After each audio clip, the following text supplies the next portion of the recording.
প্রতিটা গর্ভবতী মাই জানেন গর্ভকালীন সময়টা কত কষ্টের, হোক সে মানুষ কিংবা অন্য কোনো প্রাণী।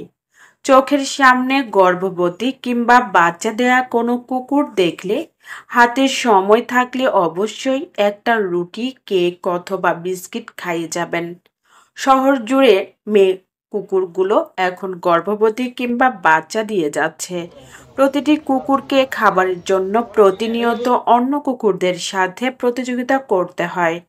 গর্ভকালীন কিংবা পরবর্তী এই সময়ে হাঁটা চলা, খাদ্য সংগ্রহে বিশেষ অসুবিধা হয় ওদের। তাছাড়া সদ্য বাচ্চা দেয়া মা কুকুরের প্রচুর খাবার দরকার, তা না হলে বাচ্চাগুলো দুধ পাবে না। একটু সময় পেলে পাশে বসে কোনো খাবার খাইয়ে দিবেন, দেখবেন বুকটা জুড়ে কত প্রশান্তি লাগে। মহান সৃষ্টিকর্তা আপনার মঙ্গল করুক।